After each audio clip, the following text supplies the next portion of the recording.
আজকের ভিডিওতে আপনাকে স্বাগতম। আজকে আমরা কথা বলবো হ্যাশট্যাগ নিয়ে। আপনি তো বলতে পারেন হ্যাশট্যাগ নিয়ে কথা বলা কি আছে, এটি তো একটি সাধারণ বিষয়, এটি সম্পর্কে তো সবাই জানে, এটি তো সবাই ইউজ করতে পারে। বাট বাংলাদেশে বেশিরভাগ মানুষই এটি ব্যবহার জানে না। সেই জন্য আমরা ফেসবুকে অনেক দেখতে পাই হ্যাশট্যাগ অ্যাটিটিউড বয়, হ্যাশট্যাগ ভদ্র ছেলে, হ্যাশট্যাগ ইত্যাদি। এবং আমরা অনেক সময় দেখতে পাই হ্যাশট্যাগ I_am_going_2_চিটাগাং। আমরা বিভিন্ন ধরনের হ্যাশট্যাগ দেখে থাকি, কিন্তু এটাই কি হ্যাশট্যাগ আসল ব্যবহার? আসলে এটি কখনো হ্যাশট্যাগে আসল ব্যবহার হতে পারে না।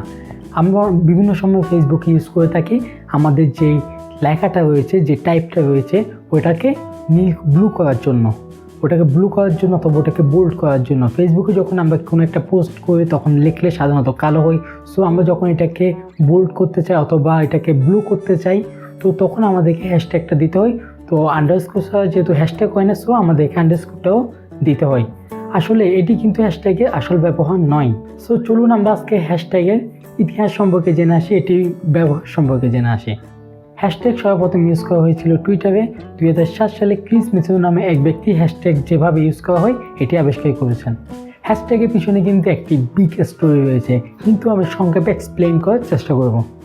সাপোজ আমি কোনো একটি মিটিং অ্যাটেন্ড করলাম। সো মিটিং থেকে এসে টুইটারে যদি কোনো পোস্ট করতে চাই শুধুমাত্র মিটিংয়ের টার্গেটেড পিপলদেরকে টার্গেট করে, তখন আমি কি করব? অনেকটা ফেসবুকের গ্রুপ সিস্টেমটাই ছিল, একটি ফেসবুক গ্রুপ তৈরি সিস্টেম করা, যেখানে আমি শুধু টার্গেটেড পিপলদেরকে টার্গেট করে আমি কি একটি পোস্টই করতে পারবো। হ্যাশট্যাগ এভাবেই কাজ করে। সেবার চলে যায় হ্যাশট্যাগের ইউজ সম্পর্কে, কীভাবে আমরা হ্যাশট্যাগটা ইউজ করব। সাপোজ আমি ফেসবুকে কোনো একটি পোস্ট করলাম হ্যাশট্যাগ কোভিড-19 দিয়ে। সো আমি ফেসবুকে পোস্টের মধ্যে কিছু একটা লিখলাম, লিখে দেন আমি দিলাম যে হ্যাশট্যাগ কোভিড-19। সো ওই কোভিড-19 এই হ্যাশট্যাগটা কিন্তু এখন একটা লিঙ্ক হয়ে গেল। এটা হাইলাইট বা ব্লু কালার হয় না, এটা একটা লিঙ্ক হয়ে যায় যেখানে আপনি ক্লিক করতে পারবেন। এই হ্যাশট্যাগ কোভিড-19তে ক্লিক করলে অন্যরা যারা হ্যাশট্যাগ কোভিড-19 দিয়ে পোস্টটি করেছে তাদের সকলের পোস্ট সিরিয়ালভাবে আপনার সামনে চলে আসবে। যদিও বা অনেকেই বলে হ্যাশট্যাগ হচ্ছে একটি সার্চ, কিন্তু এটি কোনো সার্চ নয়, এটি হচ্ছে একটি ট্যাগ। যে ট্যাগে ক্লিক করলে সেম ট্যাগ ইউজ করে যারা পোস্ট করেছে তাদের পোস্টগুলো সবগুলো একসাথে জড়ো হয়ে আপনার সামনে চলে আসবে। That's it. কিন্তু টুইটারে বিভিন্নভাবে হ্যাশট্যাগ ইউজ করা হয়, যদিও বা হ্যাশট্যাগ টুইটারে সবসময় ট্রেন্ডিংয়ে থাকে। টুইটারের যে ট্রেন্ডিং সেকশন রয়েছে সেখানে হ্যাশট্যাগ ট্রেন্ডিংয়ে থাকে। সো যে হ্যাশট্যাগুলো বেশিরভাগ পোস্ট করা হয়, তো সেই হ্যাশট্যাগুলো সবসময় উপরে থাকে। তো হ্যাশট্যাগ ইউজ হচ্ছে এটাই, কমন সাবজেক্টকে একসাথে পাওয়ার জন্য হ্যাশট্যাগ ইউজ করা হয়। ধরুন কিছুদিন আগে ফিফা ওয়ার্ল্ড কাপ গিয়েছিল।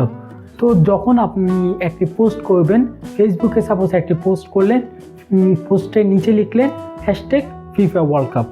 তো যখন যে কেউ যদি ওই হ্যাশট্যাগে যখন ক্লিক করবে, তো ফিফা ওয়ার্ল্ড কাপ লিখে অন্যরা যারা পোস্ট করছে সেগুলো সবগুলো সামনে আসবে। তারা তখন ফিফা ওয়ার্ল্ড কাপ সম্পর্কে অন্যান্য ইনফরমেশনগুলো জানতে পারবে, অন্যান্য নিউজগুলো জানতে পারবে। তো হ্যাশট্যাগটা এভাবে ইউজ করা হয়। আই হোপ আজকের ভিডিওটা দেখার পর যারা নিজের পোস্টটিকে ব্লু করার জন্য অথবা যে লাইনটি আছে সেটাকে ব্লু করার জন্য অথবা বোল্ড করার জন্য হ্যাশট্যাগ ইউজ করতেন, তারা আজকে থেকে সঠিকভাবে সঠিক কারণে ইউজ করবেন। সো ভিডিও আর লম্বা করবো না, আজকের মতো এখানে বিদায় নিচ্ছি। আসসালামু আলাইকুম।